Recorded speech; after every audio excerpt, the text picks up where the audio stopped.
Alors, le minimum, il est d'être en capacité à investir 100 000 € sur une période de 5 ans. En fait, on va libérer 20 000 € par an pendant 5 ans. Ça, c'est le minimum pour pouvoir faire un investissement sérieux en private equity.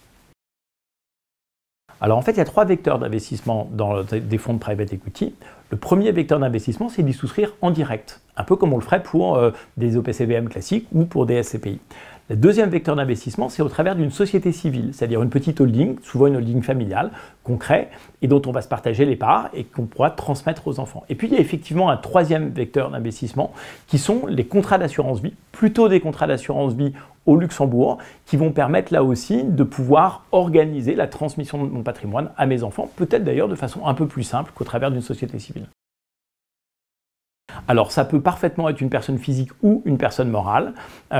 Beaucoup de holdings familiales acquièrent du private equity pour doper le rendement des performances financières de la holding. Mais le vecteur le plus simple pour nous, personnes privées, c'est très probablement de commencer par faire des acquisitions en direct de parts de private equity.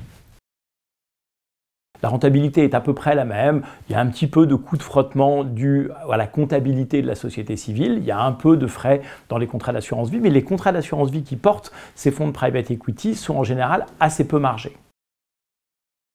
Alors en France, on a des très belles licornes, on en a de plus en plus, mais que ce soit des fonds de fonds ou que ce soit des feeders, leur terrain de jeu est mondial. On va investir dans des niches d'entreprises, on va investir dans des secteurs économiques, on peut éventuellement choisir d'investir dans des zones géographiques, mais si on veut investir correctement en matière de private equity, on n'a pas le choix, il va falloir à un moment aller investir dans des fonds qui investissent aux États-Unis, qui représentent 60% du private equity mondial, en Europe, qui représente 40% du private equity mondial, et en Asie, qui ne représente que 20% du private equity mondial, parce que l'industrie est beaucoup plus récente.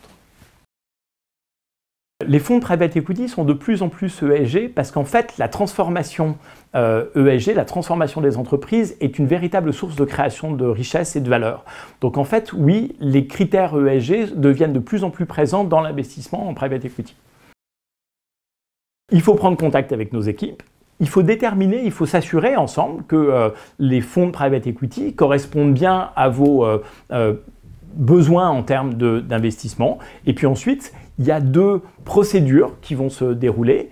Il y a une procédure légale avec un recueil d'informations patrimoniales, un document d'entrée en relation, une lettre de mission, un compte-rendu, un rapport de préconisation. En fait, on est dans un univers d'investissement qui est très normé quand on travaille à un conseiller en gestion de patrimoine.